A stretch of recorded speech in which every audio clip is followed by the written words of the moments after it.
시작을 해봅시다.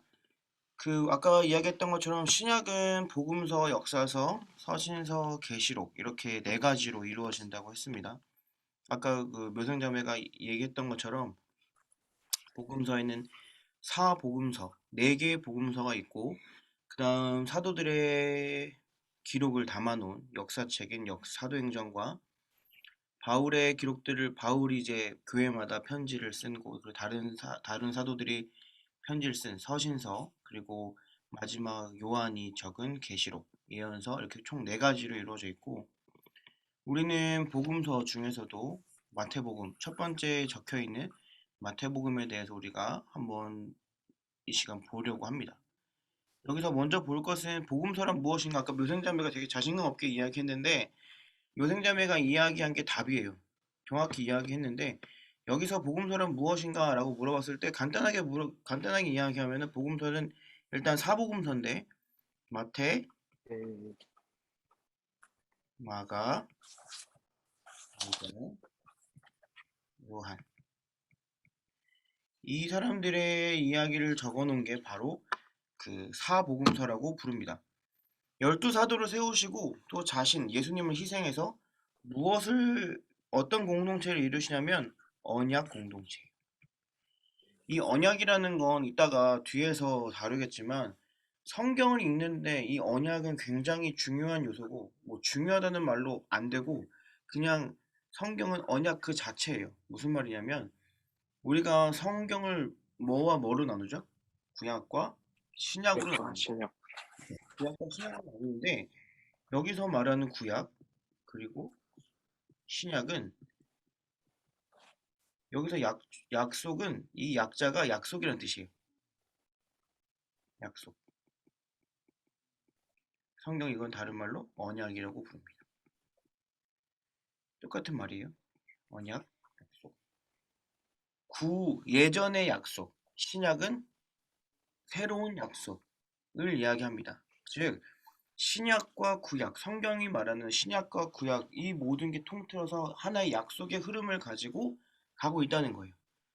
그래서 하나님이 이 언약 공동체를 이루시는 그 예수님의 생애, 아까 얘기했던 이 예수 그리스도의 생애와 사역을 우리는 공생애라고 부릅니다. 예수님의 공생애라고 불러요. 그리고 전에는 구약은 율법의 계명대로 살았지만 지금은 새 계명대로 사는 그것을 기록한 책이 바로 복음서입니다.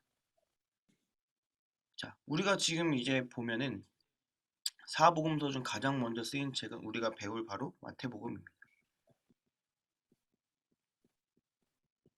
한 가지만 더 짚고 가면 여러분들이 그냥 지나쳐도 되는데 여러분들이 어디 가서 성경 공부를 한번 배웠다라고 자랑하고 싶다면 아까 우리 묘상자매가 얼핏 이제 얘기해 줬는데 마태와 마가와 누가가 동일한 걸 보고 썼습니다. 동일한 그 환경을 보고 동일한 그 상황을 보고 적었어요. 그래서 이것을 뭐라고 하냐면 이 세 개를 공관 복음서라고 불러요. 공통할 때 그 공자고 관점할 때 그 관점입니다. 똑같은 걸 보고 적은 복음서. 그래서 이 세 가지를 공간 복음서라고 부르는데 그냥 몰라도 돼요. 몰라도 되는데 한번 그냥 듣고 넘어가면 돼요. 이 공간 복음서가 뭐냐면 같은 환경을 보고 마태의 시선, 마가의 시선, 누가의 시선으로 그것을 보고 적은 것. 그래서 우리가 복음서를 공부를 할 때 마태복음만 보는 게 아니라 마태복음이 말한 이 상황을 마가는 뭐라고 적었는지, 누가는 뭐라고 적었는지 비교하면서 우리가 성경을 공부할 수 있고 묵상할 수 있는 거예요. 그리고 이제 요한은 다른 결을 가집니다. 어쨌든 요한도 예수님의 생애를 다루지만 요한은 마태, 마가, 누가와는 약간 결이 다른, 약간 성격이 다른 복음서를 제시하고 있어요. 이렇게 간단하게 보고 좀 넘어가면 좋을 것 같아요. 마태복음에 대한 소개 한번 볼까요? 마태복음의 소개 보면은 자 그러면 질문 질문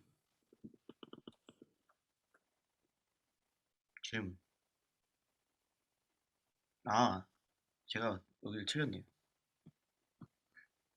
사복음서 중 가장 첫 번째 있는 책이 마태복음인데, 죄송해요. 여기 펜으로 적으신 분들은 저를 용서하시고. 자, 사복음서 중에 가장 먼저 쓰인 책은 뭘까요? 사복음서 중 가장 먼저 쓰였다고 사람들이 말하는, 많은 신학자들이 이야기하는 거는 마가복음이에요. 아. 그 신기하게 마가복음 양이 제일 작아요. 음. 그래서 신학자들이 이야기하는 건 마가복음을 참고해서 마태랑 누가가, 뭐 나쁘게 말하면 베껴 쓴 거고, 좋게 말하면 참고를 해서 자기들의 시선을 더 붙여서 이제 이야기했다라고 이야기해요. 그래서 마가복음에는 굉장히 축약된 내용들이 많아요. 그리고 예수님이 태어나신 장면은 그 우리가 흔히 알고 있는 그 마구간 이야기, 그거는 누가복음에만 등장을 해요. 이 마태, 마가, 왜 이걸 비교해서 봐야 되냐면, 마태에만 나온 이야기가 있고 마가에만 나온 이야기가 있고 누가에만 나온 이야기가 있어요. 하나님은 이 복음서뿐만이 아니라 이 성경을 지으실 때 각 저자 한 사람 한 사람의 성격과 환경을 이용하셔서 성경을 쓰게 하셨는데, 마태의 환경, 마태의 성격, 또 마가의 성격, 누가의 성격에 따라서 하나님께서 지으신 방법들이 다 달랐다는 거죠. 그래서 보면은 누가복음에 보면은 비유가 굉장히 많이 등장합니다. 비유가. 또 마태복음은 이스라엘 사람들을, 유대인들을 대상으로 쓰여졌다는 게 너무나도 티가 나고, 마가는 너무나도 축약해서 다 적어놨어요. 그래서 이 관점을 가지고 우리가 그 복음서를 바라봐야 됩니다.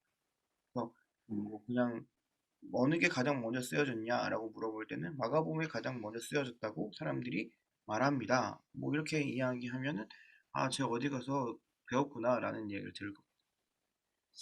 네, 그렇죠. 자, 그래서 마태복음에 대한 소개를 먼저 넘어가면 가장 첫 번째 위치한 책이에요. 왜 그러면 마가복음이 제일 먼저 있어야지 왜 마태복음이 가장 먼저 있냐라는 그런 질문에 대해서 밑에 한번 다뤄보고, 저자는 우리가 사도 그 마태로 알고 있습니다. 그리고 예수님 돌아가시고 70년대 혹은 80년대 지어졌다고 하죠. 그래서 이거는 그냥 진짜 듣고 넘어가도 돼요. 그냥 잃어버려도 됩니다. 성경 신약에서 가장 먼저 쓰여진 책이 마태복음이 아니라 복음서가 아니라고 말하는 사람들이 많아지고 있어요. 우리는 흔히 마태복음, 누가복음, 마가복음, 요한복음 이 복음서가 가장 먼저 쓰여졌다고 이야기를 하는데, 바울의 서신서가 먼저라고 이야기하는 사람들도 등장하고 있습니다. 별로 중요한 얘기 아니니까 그냥 넘어가세요. 어쨌든 마태복음의 이 수신자는 유대인 그리스도인들이에요. 아까 제가 이야기했던 것처럼 이방인 선교에 헌신했던 유대인 그리스도인들, 그 사람들에게 마태가 지금 쓰고 있는 겁니다. 자, 그냥 이렇게 대충 알면 되고요. 자, 왜 가장 먼저였을까? 아까 제가 이야기했던 것처럼 그럼 마가복음이 가장 먼저 와 있어야 되는데 왜 가장 먼저 있을까를 봤을 때, 초대교회 사람들은 당연히 그렇게 알고 있었을 거예요. 마태복음이 가장 먼저 쓰여졌다라고 했는데, 아까 제가 이야기했던 것처럼 마가오선설이 가장 유력한 가설이기 때문에 초대교회가 그래서 마태복음이 가장 먼저 있습니다라는 그 주장은 신빙성이 떨어진다는 거죠. 자, 그러면 가장 먼저 있는 이유는 구약과 신약을 이어주는 가교 역할을 하기 때문이에요. 가교 역할. 가교가 뭐죠? 다리 역할을 한다는 거예요. 구약과 신약을 이어주는 다리 역할을 하기 때문이라는 거예요. 자, 다른 복음서보다 마태복음은 아까 제가 그랬죠? 그 복음서마다 특징이 다르다고. 마태복음의 특징이 뭐냐면 구약을 엄청 많이 인용해요. 그 중에서도 예수님을 통해서 구약의 그 언약들이 이루어지는 거, 완성되어지는 부분이 강조돼요.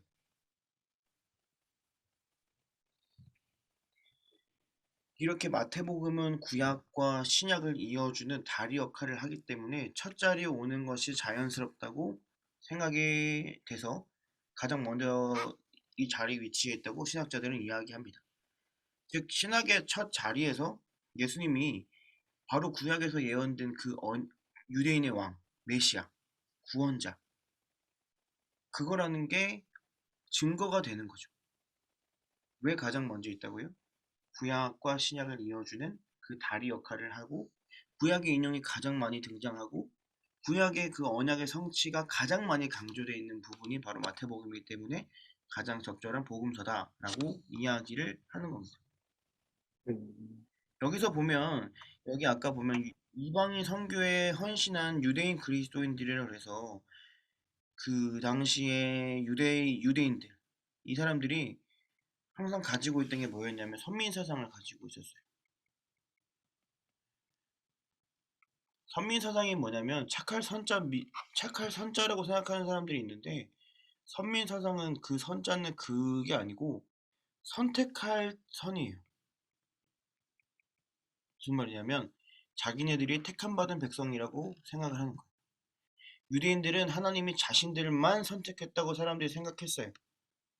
그래서 이 마태복음을 보고 어떤 사람들은, 베베 꼬인 사람들은, 이게 그러면 유대인들만을 위한 국수주의적인, 그런 자기들만 구원받을 수 있는 선민사상적인 구원을 말하는 게 아니냐라고 이야기하고 있는데, 하나님은 오히려 그렇게 하는 그런 모습을 보이는 유대인 그리스도인들을 질책하고 계시는 것을 우리는 말씀을 통해서 쭉 볼 수 있어요. 뭐 서기관들이 혼나는 거, 바리새인들이 혼나는 거, 그리고 거기 있는 뭐 세리들이 혼나는 장면들, 그러한 장면들을 통해서 오히려 그 사람들이 혼나는 장면을 우리는 볼 수 있다는 거예요. 그래서 그것은 하나님 나라에 열매 맺는 사람들은 이방인도 가능할 것이라는 걸 이 마태복음에서 보여주고 계십니다. 자, 아까 그리고 우리 이 마태복음을 읽으면서 또 성경 전체를 읽으면서 이 메시아라는 존재에 대해서 우리가 한번 살펴봐야 되는데, 메시아는 이 성경이 이 신약이 쓰여질 그때 당시 시대를 좀 봐야 돼요. 그때 당시 시대는 이스라엘 백성들은 로마에 압제되던 사람들이었어요. 로마가 자신들을 통치하던 그런 상황이었는데, 그런 상황에서 이 이스라엘 사람들은 자기는 선택받은 사람들이기 때문에 하나님이 애굽에서 자신들의 조상을 건져내셨던 것처럼 자신들도 건져내 주실 것이라는 그런 믿음이 있었어요. 그리고 그렇게 해줄, 정치적으로 그렇게 로마를 무너뜨리고 짓밟아 버릴 왕이 메시아라고 생각했던 거예요. 그래서 구약 성경에서 말한 다윗의 후손 가운데 나타날 그 왕이 자기들에게 빨리 오기를 바랬어요. 그래서 예수님을 처음에 호산나 다윗의 왕이시여 어서 오십소서, 그렇게 환영했던 겁니다. 왕이 메시아라고 예수님이 왕이신 메시아라고 생각했던 거예요. 이스라엘에게 이 메시아는, 이 유대인의 왕 메시아는 유일한 소망이었어요. 자신들을 로마에서 벗어나게 해줄 유일한 소망. 그 유일한 소망이었기 때문에 그렇게 기다렸던 겁니다. 근데 예수님이 본인들이 생각한 메시아가 아니라고 여기다 보니까 지금도 그들은 메시아를 기다리고 있죠. 이스라엘 유대인들은. 그리고 주이시라고 부르는 그 사람들은 지금도 메시아를 바라고 있습니다. 정치적으로 완전히 세상을 짓밟아 버릴 그런 왕 메시아를 기다리고 있어요. 이거는 네, 오늘날 적용을 좀 해봤고요. 네, 바로 다음 장 넘어가 볼까요? 마태복음의 신학에 대해서 우리가 좀 봐야 되는데, 아까 우리가 이야기했던 것처럼 이 빈칸에 뭐가 들어갈까요? 구약이었어요. 그 언약이 엄청 많이 적혀 있는 그 구약을 계속해서 인용합니다. 대놓고 인용한 것만 보더라도 60회 이상이라고 하고, 다른 복음서에서는 이렇게까지 복음서를 보지 않았어요. 이렇게까지 그 구약의 인용들을 하지 않았어요. 그리고 그 중에서도 그 60회 이상 되는 그 구약의 인용 안에서 그 안에서 더 보면은 구약 예언이 성취되었다는 그 인용문이 제가 가로에 쳐진 부분인데, 우리 한두 개만 한번 볼까요? 우리 마태복음 1장 22절 한 번만 봅시다. 이 모든 일이 된 것은 주께서 선지자로 하신 말씀을 이루려 하심이니 이르시되. 아멘. 이게 약간 공식 같은 거예요. 마태가 사용하는 그런 습관이고, 마태가 그 하나님의 그 예언이 성취되었다는 것을 계속해서 강조하기 위해서 이 공식을 계속해서 사용하는데, 마태복음 1장 22절에 본 것처럼 하나님 이 모든 일이 된 것은 주께로 선지자로 하신 말씀. 선지자가 언제 등장했을까요? 구약의 선지자들이 있었죠. 그 구약의 선지자로 하신 말씀을 이루려 하심이니 이르시되 하면서 뒤에 나오는 거예요. 자, 우리 2장도 한번 볼까요? 2장 15절 제가 한번 읽어볼게요. 헤롯이 죽기까지 거기 있었으니 이는 주께서 선지자를 통하여 말씀하신 바 애굽으로부터 내 아들을 불렀다 함을 이루려 하심이라. 이따가 우리가 보겠지만 예수님이 그 구약에서 하나님의 아들을 애굽으로 다시 부르셨다가 그 부르시는 그런 장면이 나오는데 그것을 똑같이 보여주고 계신 거예요. 구약이 실제로 신약과 이어진다. 구약이 예수님과 이어진다는 것을 마태가 계속해서 강조하고 있는 겁니다. 우리 이따가 집에서 뒤에 있는 본문도 한번 살펴보면서 한번 밑줄 쳐보면 좋을 것 같아요. 여러분들이 밑줄을 형광펜에 밑줄을 쳐놓으면 그 똑같은 공식이 계속해서 이어지는 걸 여러분들이 볼 수 있을 겁니다. 자, 그래서 언약의 성취라고 했는데 베드로는 천국이라는 단어를 사용했어요. 천국. 하나님의 통치가 예수님을 통해서 이제 실현되기 시작했다라는 거예요. 이전까지는 우리가 지금 여호수아를 그 설교 시간에 계속해서 보고 있잖아요. 여호수아도 그렇고 여호수아에서 패턴이 똑같아요. 하나님이 다 진멸하라. 가나안 백성들을 다 진멸하라고 하셨는데 안 하죠. 안 하고 본인 멋대로 했다가 하나님이 심판하시고 회개하고 하나님이 축복을 주시고 또 말 안 듣고 자신들 멋대로 판단하고 하나님께 뜻 구하지 않고 그러다가 또 혼나고 이러한 장면이 계속 되어지는데 그렇게 될 수밖에 없었던 이유는 그 약속을 받았고 그걸 실천한 사람이 사람이었기 때문이에요. 완벽하지 않은 사람이었기 때문에 그게 그렇게 될 수밖에 없었던 건데 오늘 이 신약에서는 예수님을 통해서 역사가 실현됐기 때문에 이 언약이 완벽히 성취되었다는 그 천국을 이야기하고 있는 겁니다. 마태는 그걸 강조하고 있어요. 그래서 마태가 가장 중요하게 생각했던 것은 예수님이 누구신가 거기에 초점을 맞췄어요. 그래서 보면은 예수님은 누구신가 하나님의 아들 인자라고 표현합니다. 인자는 사람 인자에 아들 자자를 써요. 그래서 하나님이 사람이시면서 아들이신 그것을 인자라고 표현합니다. 우리 마태복음 16장 16절인데 이번에 현민형제 한번 읽어줄래요? 시몬 베드로가 대답하여 이르되 주는 주 그리스도시요 살아계신 하나님의 아들이시니이다. 아멘. 지금 베드로가 정말 정확한 고백을 하고 있는 거예요. 주는 그리스도시요, 주는 구원자이시요, 살아계신 하나님의 아들이십니다. 라고 이야기하고 있는데 예수님이 하나님의 아들이라는 것을 이 베드로로 하여금 선언하고 있는 거예요. 예수님은 이런 분이십니다. 라고 직접적으로 선언하고 이전까지는 그냥 예수님은 그냥 제자들과 함께 사역하시고 그러신 분이었는데 이 시점을 기점으로 마태복음을 그 베드로의 고백을 통해서 하나님이 누구신지 정확히 나타내고 있는 거예요. 예수님은 하나님의 아들이다 라고 이야기하고 있는 거죠. 그리고 당시 유대인들이 가장 위대하게 여겼던 모세와 같은 위대한 종말적 예언자이며 교사이다 라고 이야기를 했고 또 예수님은 유대인과 이방인의 장벽을 허무는 세계 모든 민족의 구원자라고 이야기했는데 어쨌든 당시 유대인들만 구원을 받는다는 그 선민 사상에서 벗어나서 이방인과 함께 모든 사람이 구원받을 수 있다는 것을 예수님을 통해서 드러내고 계신다라는 게 마태가 이야기하고 있는 예수님입니다. 예수님은 하나님의 아들이라는 것을 마태는 계속해서 이야기를 하고 있어요.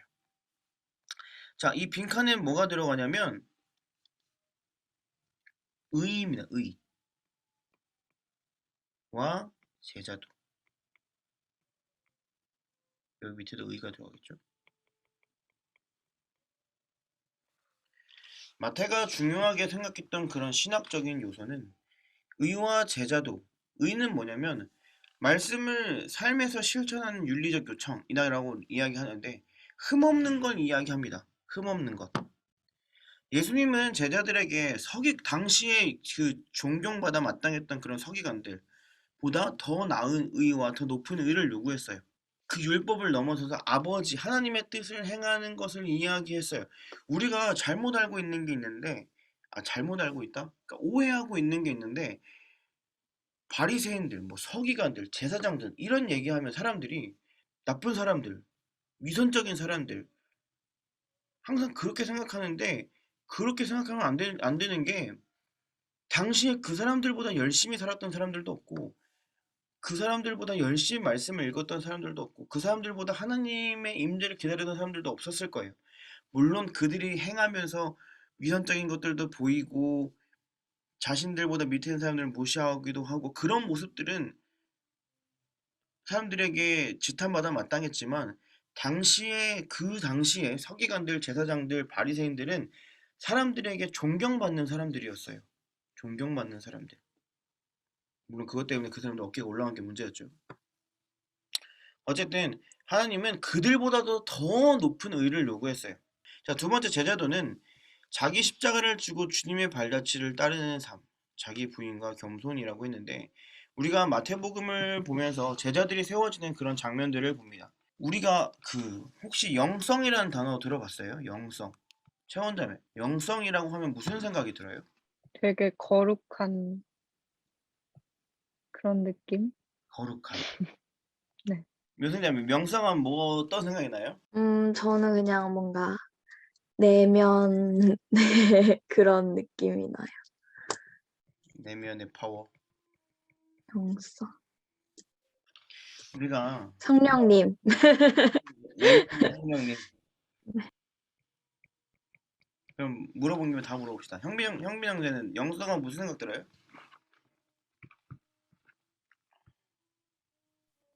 성품? 성품. 영적인 성품.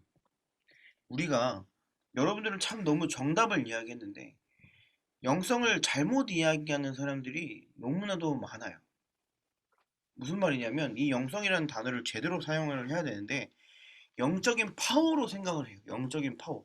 내가 말씀을 많이 읽어서, 내가 기도를 많이 해서, 내가 예배를 많이 드려서, 내가 새벽 예배를 열심히 해서 하나님이 나에게 능력을 주셨다. 영적인 파워를 이야기하는 사람도 있어요.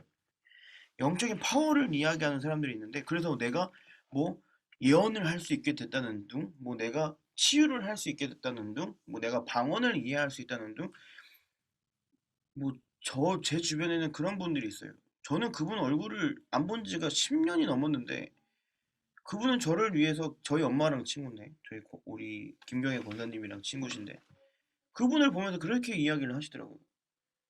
내가 원석이를 위해서 기도해 봤는데. 그런 일이 있지 않아요? 저 굉장히 싫어합니다, 그런 말. 물론 맞을 때도 있는데, 맞을 때가 있는데, 영성인 단어를 그렇게 사용하면 안 돼. 여러분들이 이야기했던 것처럼 내가 말씀을 읽었더니 더 거룩해지는 거고, 내가 말씀을 많이 읽고 새벽 기도도 하고 예배도 드렸더니 내 내면에 성령님이 계셔서 내 안에 파워가 생긴다는 거지. 내 안에 영적인 성품이 더 좋아진다는 거지. 내가 말씀을 많이 읽어서 영적으로 강해졌다는 이야기를 하는 게 아니에요. 그렇게 영성을 사용하면 안 되고, 그런 거와 반대되는 개념이 바로 경건이라는 단어입니다. 말씀에 그런 말씀이 있죠. 네가 나를 따라오려거든 너를 부인하고 하나님의 그 십자가의 길을 따르라. 그 구절이 있는데, 그 구절을 우리는 제자도라고 말하고 경건이라고 말합니다. 나를 부인하고 십자가를 지는 삶. 나를 부인하고 자기 십자가를 지고 주님의 발자취를 따르는 삶. 목사님만 그렇게 사는 게 아니라, 저 같은 사역자들만 그렇게 사는 게 아니라, 우리 모두는 그렇게 살아야 한다는 거예요. 우리 모두는 내가 주인이 아니라 하나님이 주인이시고, 하나님이 지신 그 십자가를 나도 지고 주님의 그 발자취를 따르는 그런 삶. 그래서 나는 죽고 예수만 그렇게 사는 삶. 그런 경건의 모습이 우리에게 필요한데, 마태복음은 그런 제자도를 보여주고 있는 겁니다. 자, 율법과 은혜도 마태복음에 등장하는 그런 신학인데, 은혜의 선포가 율법의 준수의 촉구보다 앞선다. 말이 되게 어려운데 은혜가 짱이라는 거예요. 율법보다 은혜가 먼저다 라고 이야기를 하고 있는 겁니다. 당시 율법의 준수의 촉구는 누가 했을까요? 바리새인들. 제사장들, 서기관들. 그 사람들은 이 율법을 지켜야 한다, 구약을 지켜야 한다라고 이야기하지만 예수님은 그것보다 은혜가 더 중요하다고 선언을 해주시는 게 바로 마태복음에 등장을 합니다. 네, 이게 우리가 앞으로 마태복음을 통해서 볼 내용들이에요. 자, 이제 그러면 여러분들이 성경책을 한번 펴고, 자, 펴 있겠죠? 이제 본문에 대해서 조금 볼 거예요. 근데 여러분들이 아까 했던 말 중에 성경에 대해서 좀 더 깊이 배우고 싶다고 했는데 이 마태복음의 개관에 대해서는 마태복음의 전반적인 개념들을 훑는 거기 때문에 그렇게 막 깊숙이 배울 수도 없고, 일단 이게 먼저 돼야 깊숙이 배울 수 있기 때문에 네, 여러분들이 뭐 듣다가 이거 내가 다 아는 내용인데 하면은 저한테 알려주면 좋을 것 같아요. 본문의 개략적 고찰, 뭐 되게 어렵게 써놨는데 본문 간단히 보겠다는 이야기예요. 자, 오늘 우리가 볼 거는 1장부터 아까 제가 공지에도 올렸지만 1장부터 4장까지 배울 겁니다. 배울 건데 총 4개로 나눠요. 총 3개로 나누는데 첫 번째는 계보, 족보죠, 족보.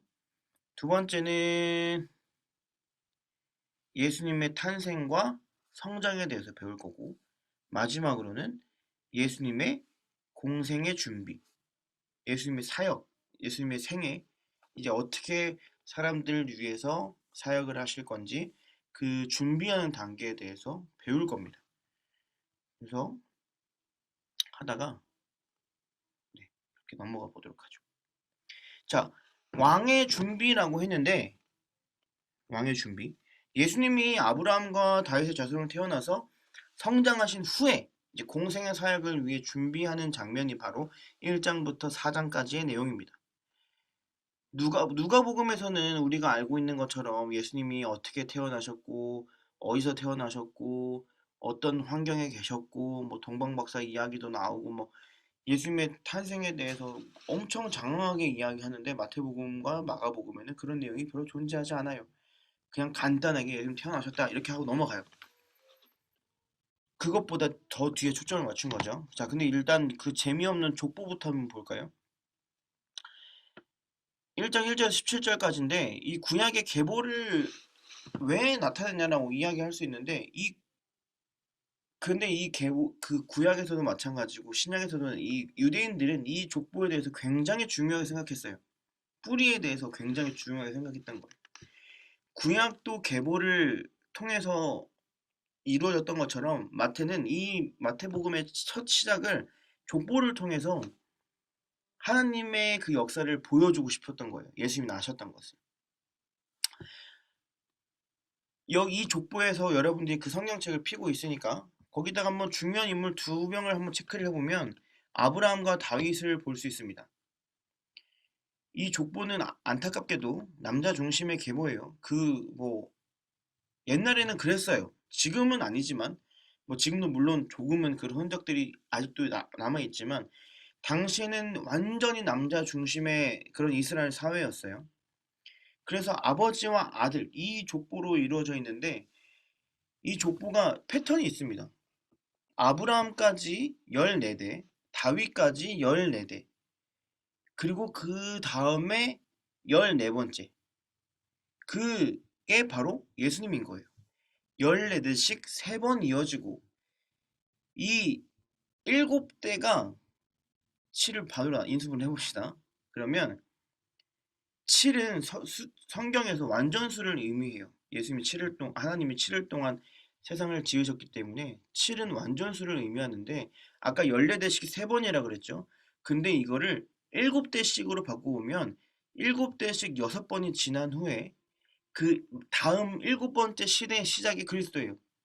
무슨 말이냐면 7번째 시대가 끝나고 그 7번째 시대의 시작이 그리스도란 이야기예요. 말 되게 어렵죠. 이게 어디에 등장하냐면 6월절에 등장해요. 6월절. 이스라엘 백성들은 7일마다 안식일을 했어요. 7일째 안식일이 있었잖아요. 근데 이 7을 아까 7이 완전수라고 했죠. 유대인들이 7을 너무 좋아해서 7 곱하기 7이 이 안식일을 하는 이 일곱 번째 안식일을 하는 날은 며칠일까요? 무슨 날 며칠일 것 같아요? 며칠이에요? 일곱 7, 그쵸? 77, 며칠? 49요? 그쵸? 49일이 되는 날은 그러면 49일이잖아요. 그날이 너무나도 완벽한 7 곱하기 7이니까 이 사람들 완전 환장하는 거예요. 그러니까 하루 더 쉬자라고 해서 그날이 오순절이에요. 50일 날 되는 오순절이에요. 그래서 우리가 77절이라고도 부릅니다. 그날을 우리가 맥추절이라고 알고 있는 그날을 77절이라고도 부르는 이유가 바로 7번 안식일을 7일 안식일을 7번 했을 때 그날을 말하는 거예요. 그날 그 오순절날 예수님이 오셨죠. 성령님이 오셨죠. 그거와 마찬가지로 이 족보에서도 7대가 6번이 지나고 그 7번째 시작이 예수님이라는 거예요. 이거 다 필요 없고 뭐만 기억하면 되냐면 절정이라는 거예요. 성경의 역사에서 가장 위에 있는 절정이라는 거죠. 하나님의 역사에. 14대씩 3번 이루어지는데 그 중에서도 예수님은 마지막이라는 거예요. 역사의 절정. 다윗의 후손, 메시아로 오신 예수. 이거 중요합니다. 족보를 낸 이유는 이겁니다. 전통성을 인정하기 위해서요. 이스라엘 사람들에게 설득할 때 정통성을 인정받기 위함이었고 정통성을 드러내기 위함이었고 그 절정이 예수라는 것을 보여주고 있는 겁니다. 그게 계보의 역할이에요. 너무 재미없는데 이 족보가 드러내는 의미는 굉장히 강합니다. 그래서 그 4명의 여자들이 근데 여기 이 남자 중심의 계보에 4명의 여자가 등장하는데 다말과 라합, 기생 라합이 나오고 또 룻이라는 모압 여인이 나오고 우리아의 아내도 나옵니다. 자, 이 4명의 공통점은 다 이방이라는 거예요. 자, 이 계보에서 정통성을 드러내기 위함도 있었지만 그것과 동시에 마태는 모든 민족을 구원할 포괄성을 드러냈어요. 무슨 말이냐면 정통성과 모든 민족을 구원할 예수님을 보여주고 있는 거예요. 모든 사람을 구원한다는 거. 이 계보가 무엇을 드러낸다고요? 이 계보는 예수님에게 정통성을 부여하는 것이고 하나는 모든 민족을 구원할 자가 예수라는 걸 보여주는 겁니다. 족보에 여자 이름이 들어가는 건 당시 사람들에게 말도 안 되는 일이었어요. 그럼에도 불구하고 마태가 이 족보에 여자를 낸 이유는 모든 민족의 구원을 이루실 분이 예수라는 것을 보여주고 싶었던 겁니다. 네, 더 보죠. 이 언약 신학에 대해서 보면 좋은데 아까 제가 이 언약에 대해서 뒤에서 볼 거라고 했었죠. 오늘은 이것만 하면 좋을 것 같아요. 지금 몇 시죠? 10시죠. 네, 여기까지 하면 좋을 것 같고 뒤에는 우리 다음에 다 그 뒷분들과 같이 한번 오늘 모든 친구들과 같이 했으면 좋겠어요. 자, 이 언약 신약이 뭐냐면 창세기부터 계속해서 이제 언약이 등장을 하는데 이 성경의 이 언약을 통해서 성경은 계속해서 발전이 되어져 가요. 그래서 보면은 아담 언약 혹시 아는 분? 아담이 하나님과 어떤 언약을 줬을까요? 형빈 형제 혹시 아담 언약 알아요? 하나님이 아담에게 뭘 약속을 하셨을까요? 그 사과를 이제 먹지 말라고 하신 약속인 사과요? 것 같습니다. 네. 아, 그 뱀? 사과요. 아, 사과, 사과, 네. 언약. 맞아요. 맞는데, 네. 근데 사과가 나오진 않잖아. 사과 사진이, 사과 선악과 이미지를 생각하는 것 같은데. 자, 우리 이제 청년부니까 청년부답게 그 엄밀히 따지면 선악과도 아니에요. 선악과도 아닌데 한번 봅시다. 근데 17절에 보면 사과가 아니고 사과 아니에요.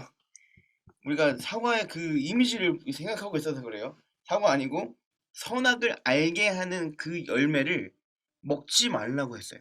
우리 이번 주 목사님 말씀에 나왔었죠.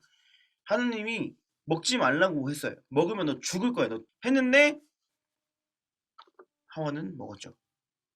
그랬더니 이제 하나님이 너 이제 진짜 넌 죽는다 하시고, 근데 거기서 끝나신 게 아니라 하나님이 이제 아담에게 약속을 주신 거예요. 그게 뭐냐면 그게 아담 언약이 3장 15절.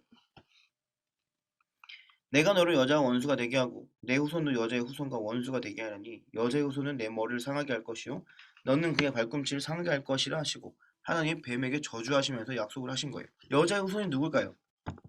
누가 뱀의 머리를 상하게 해요? 묘생자매 누굴까요? 여자의 후손. 하와요. 하와. 여자의 후손, 여자 보고 그런 건데요? 잠깐만. 하와다. 여자의 후손이야? 내가 너로 너 뱀 너한테 내가 말하는데 너 여자의 원수가 되게 할 거야. 그리고 너 뱀의 너의 새끼도 그 여자의 후손과 원수가 되게 할 거래. 그리고 그 여자의 후손이 내 머리도 상하게 할 거래요. 뱀 머리도. 여자의 후손이 누굴까요? 아, 아담과 하와의 자식 후손이 아닐까요? 그러니까 네? 그 누구예요? 그 누가 그 머리를 상하게 할 거야? 아담과 하와의 후손인데 네. 그 누가 머리 아, 상하게 그 누가, 그 누가가 누굴까요? 아,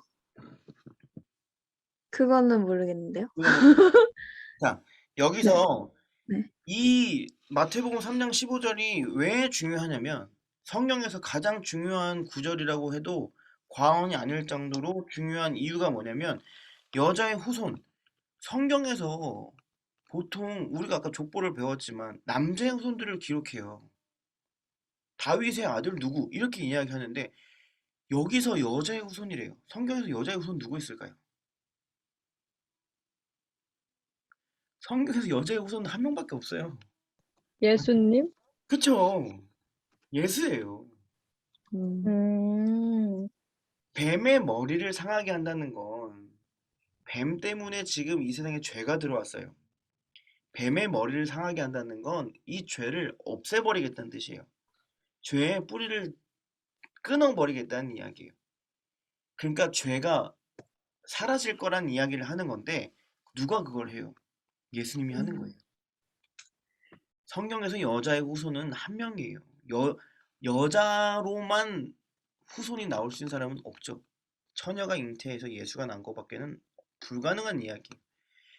여자의 후손이 내 머리를 상하게 할 것이다. 그런데 너는 그 예수의 발꿈치도 상하게 하지 못할 거야. 라고 하나님이 뱀에게 저주를 내리시면서 약속을 주신 거예요. 첫 약속이 그래서 아담 언약입니다. 여자의 후손. 그러니까 이 아담 언약에서부터 하나님은 예수님을 보여주신 거예요. 그 그림자를 보여주신 거죠. 자, 그러면 이 굉장히 중요해요. 이건 진짜 앞에 거 다 기억 못해도 이 아담 언약이 예수님을 드러내고 있다는 사실을 보여주고 있어야 돼. 우리는 성경에서 이걸 좀 어려운 단어로 예표라고 합니다. 미리 표시한다고 해서 예표라고 표현해요. 그림자로 얘기할 수 있겠네요. 그림자. 흔적. 자, 그러면 노아 언약은 뭘까요? 최원자매 노아 언약 알아요? 노아 하면 무슨 사건이 있었죠? 방주, 방주. 네. 노아를 떠올리면 우리가 방주를 생각하는데 하나님이 홍수로 다 세상을 멸하시고 비를 그친 다음에 내가 다시는 너희를 물로 심판하지 않겠다라고 보여주신 게 있어요. 뭘까요? 무지개? 그쵸? 맞아요. 최원자매 맞았어요. 무지개였어요. 물로 심판하지 않겠다는 것은 심판을 더 이상 안 하겠다는 이야기가 아니라 다른 방향으로 심판하시겠다는 이야기를 하신 거예요. 누가 심판할 거냐? 예수님이 심판할 거란 얘기예요. 그 무지개가 뭘 나타내는 거냐면 우리가 무지개 보면서 와 진짜 무지개 예쁘다 뭐 인스타에 자랑하고 그냥 오늘 뭐 쌍무지개가 떴네 자랑 우리는 그걸 보면서 와 무지개 진짜 예쁘다 이게 아니라 하나님의 심판의 흔적이에요 무지개는. 그리고 또 무지개를 보면서 희망을 가져야 되고 소망을 가져야 될 것은 아 이쁘다 이게 아니라 아 저게 예수님이 다시 오실 거라는 예표지 그림자지 언약이지 이걸 우리가 인지를 해야 된다는 거예요. 자 아브라함 언약은 뭘까요? 우리 창세기 한번 펴볼까요? 여기 1절 3절까지 제가 한번 읽어보면 여호와께서 아브라함에게 이르시되 너는 너의 고향과 떠나 보여줄 땅으로 가라. 내가 너를 큰 민족을 이루고 내가 내게 복을 주어 내 이름을 창대하게 하리 너는 복이 될지라.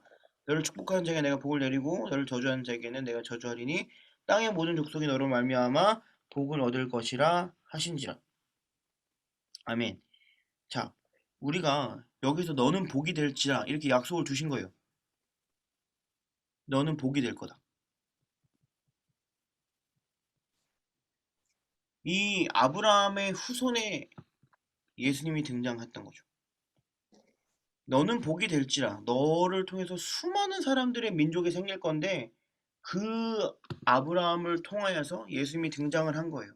아브라함은 이 아브라함의 언약을 통해서 예수님 복 되신 예수님을 다시 한 번 더 보여주고 계신 거예요. 그러면 네, 그 모래처럼 너희 백성을 많게 하고 저 별처럼 너희 백성을 많게 하겠다라는 그 말씀도 그 복 안에 있는 언약인 건가요? 그렇죠. 약속의 말씀. 맞아요, 맞아요. 음, 지금 그래서 우리가 그 언약을 볼 때 그 맥락에서 거기에서 예수님이 등장하시는 거죠. 아, 제가 신학교를 들어간 이유 중에 하나는 이 언약이었어요. 너는 제가 복이 되고 싶었어요. 하나님이 말씀하신 것처럼 제가 복이 되고 싶었어요. 내가 막 복을 받아서 뭐 잘 먹고 잘 살기 이게 아니라 내가 복이 되고 싶어서 다른 사람들에게 복음을 전하고 싶었고 다른 사람들에게 예수님을 전하고 싶었어요. 그게 제 유일한 목적이었어요.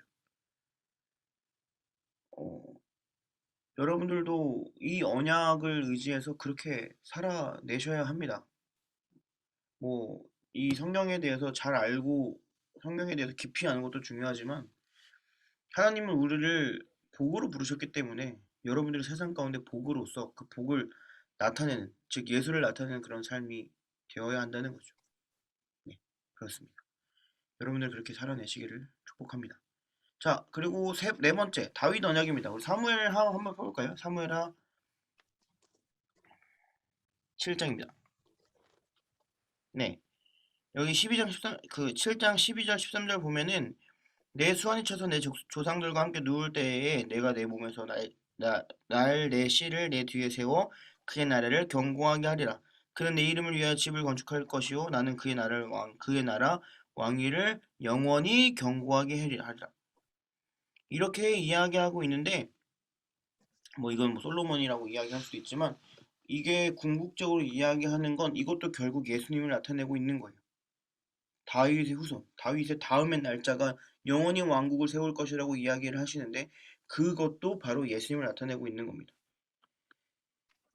근데 문제가 있어요. 이 언약의 신학의 문제가 이 신학의 문제가 아니라 이 패턴의 문제점이 뭐냐면 아담 언약이 결국 실패해서 노아 언약이 다시 생긴 거예요. 아담 언약이 하나님이 너 그렇게 너 이제 죄 짓지 말고 살아 했는데 노아가 등장을 해서 하나님의 말씀을 듣지 않고 또 지들 멋대로 살다가 하나님이 반드시 홍수 올 거라고 배에 들어가라고 했는데 아무도 모르고 무시하고 쟤는 왜 배를 짓고 있을까? 그 당시 사람들은 비라는 존재를 몰랐어요. 비가 뭔지도 모르는 사람들이었으니까 당연히 산꼭대기에서 배를 짓고 있는 저 사람은 미친 사람으로 생각을 하고 있었겠죠. 그런데 또 불구하고 노아는 순종을 했던 거고 하나님의 말씀을 듣지 않은 백성들은 다 죽어버렸어요.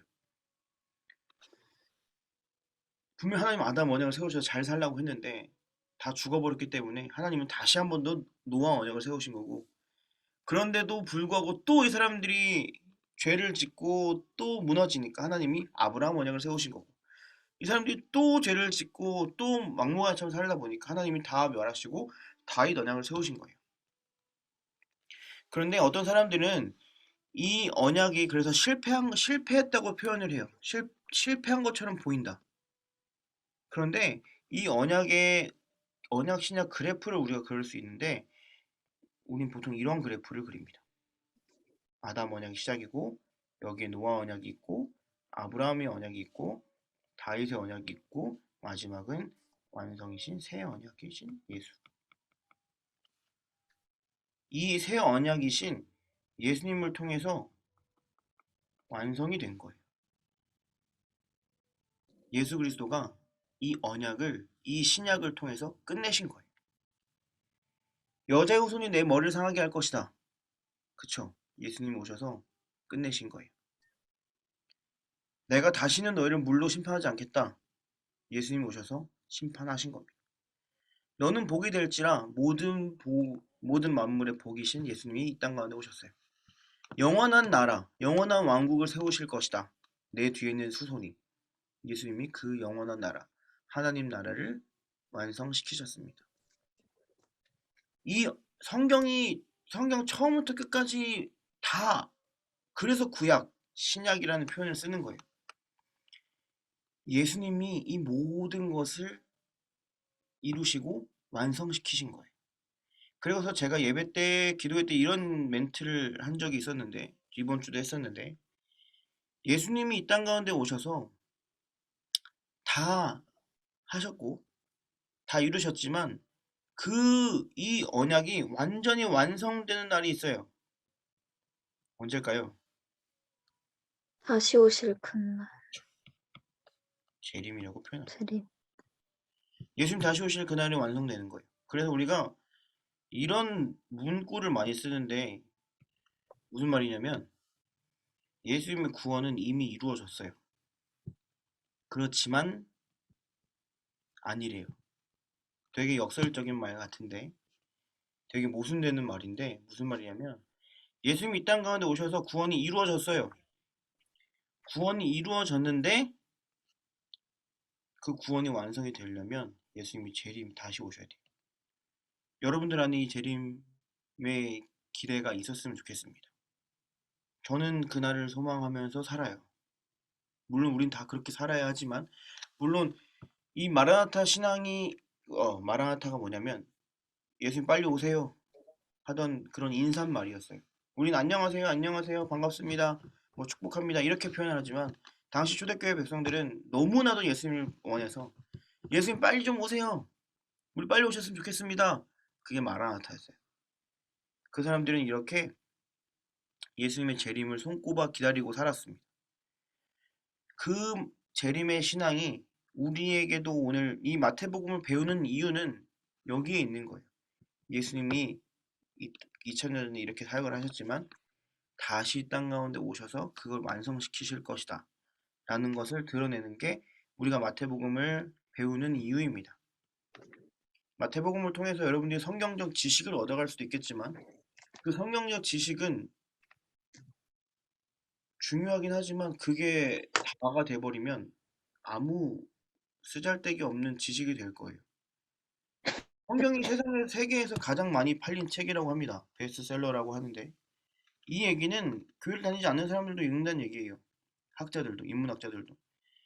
근데 그들이 성경 지식을 우리보다 잘할 겁니다. 그런데 그들보다 우리가 성경에 대해서 잘 알 수 있는 방법은 더 잘할 수 있는 이유는 우리는 하나님의 은혜를 받은 사람들이기 때문에 하나님의 복을 받은 사람들이기 때문에 이것을 지식의 책이 아니라 하나님이 주신 은혜의 책으로 바라볼 수 있다는 거. 여러분들이 이거를 가지고 앞으로 2번 남은 그 마태복음 강좌에서 임했으면 좋겠어요. 단순한 지식이 아니라 이 가운데 들어있는 하나님의 그림자, 하나님이 우리에게 원하시고 말씀하시고자 하는 그 말씀들, 그리고 마지막으로는 언약.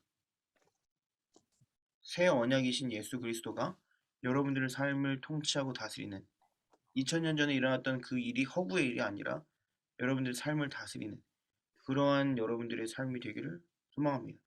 그래서 이 3번의 시간이 어떻게 보면 굉장히 짧은 시간일 거예요. 이걸 다 다룬다는 건 솔직히 말이 안 되는 거고 그래서 이제 뭐 겉핥기식으로 들어가겠지만 여러분들이 이 사전 지식을 가지고 이 밑바탕을 가지고 여러분들이 앞으로의 그 두 번의 시간을 그렇게 이어갈 겁니다. 언약 신학은 굉장히 중요한 거예요. 굉장히. 성경을 전체를 읽는데도 굉장히 중요한 겁니다. 큐티를 그 사람들이 오해하고 있는 것 중에 하나가 있는데 큐티가 적용점을 위해서 달려가는 하나의 경주, 결단과 적용을 하기 위해서 하는 행위라고 우리가 인식을 하고 있는데 큐티는 적용과 결단을 하기 위한 작업이 아니라 큐티는 하나님을 알아가기 위한 작업이에요. 결론이 없어도 돼요. 적용을 못 해도 돼요. 그러니까 예를 들어서 마태복음 1장 오늘 뭐 예를 들어 큐티 하는데 족보가 나왔어요. 이거 적용 어떻게 하죠? 예수님이 아브라함과 다윗의 자손 태어나셨다. 이거 적용을 할 수가 없어요. 할 수는 있겠죠. 억지로 하면 할 수 있어요. 예수님이 그렇게 뭐 어렵게 태어나셨으니 나도 열심히 살아야겠다. 이렇게 적용할 수 있는데 이런 적용은 아무 의미 없는 적용이에요. 우리는 배웠잖아요. 이 언약에 대해서 하나님이 이 언약을 얼마나 신실하게 성취해 나가시는지 짧은 시간이지만 배웠습니다. 그러면 이 배운 걸 가지고 마태복음을 다시 이 족보를 봤을 때 열심히 살아야겠다라는 적용이 나올 수가 없고 마태복음 1장을 봤을 때 어떤 적용이 나올까요? 하나님의 신실함을 볼 수 있는 거예요. 하나님 신실하시구나. 하나님은 언약을 포기하지 않으시는 분이구나. 하나님은 구약에 있었던 그 언약을 신약에서 다 지키시는 분이구나. 신실하신 분이시구나. 그럼 이걸 적용을 해보면 아 하나님이 그 신실하신 하나님이 나의 삶에도 신실하게 임하실 것이기 때문에 나는 오늘도 열심히 살아야겠다. 이렇게 결론이 나야 되는 거예요. 근데 이 중간 과정이 없이 아 하나님 나 열심히 살게요. 족보 너무 어렵네요. 이렇게 넘어가는 작업이 큐티가 아니라는 거예요. 그 안에 하나님이 어떻게 역사하시는지, 하나님이 어떤 성품을 가지고 계신지, 하나님이 어떻게 역사하시는지 그거를 끄집어내는 게 큐티예요. 적용보다 그게 더 중요합니다. 적용보다. 하나님은 누구신가? 그거를 여러분들이 찾으면 좋겠고 숙제가 있습니다. 숙제는 뭐냐면 성경 읽는 게 숙제예요. 우리가 3주 동안 마태복음 28장을 다 읽을 수 없어요. 다 다룰 수도 없고 대신 3주 동안 여러분들이 마태복음 28장을 다 읽을 수는 있습니다. 3주 하면 우리가 이제 2주 남았으니까 14일 남았네요. 그럼 하루에 2장씩 읽어도 28장 다 읽을 수 있어요. 그러니까 여러분들이 성경을 2장씩 읽고 꼭 2장씩 읽고 그 밑에다가 한번 내용을 요약하거나 자기에게 주시는 그런 하나님의 감동을 한번 적어봤으면 좋겠어요. 그게 여러분들 숙제고 뭐 이거를 뭐 제가 체크를 할 수가 없잖아요. 체크를 할 수 없으니까 여러분들 양심에 제가 맡기겠습니다. 그래서 마태복음이 강의가 끝나는 날에는 우리가 다 성경을 읽고 마태복음을 전체를 다 읽고 마무리할 수 있도록 여러분들에게 그렇게 했으면 좋겠고 네 그렇기 때문에 꼭 한번 이게 모임이 끝나고 꼭 정리를 해보세요. 정리해보시고 자기 걸로 한번 만드시고 기도하시고 주무시면 좋겠습니다.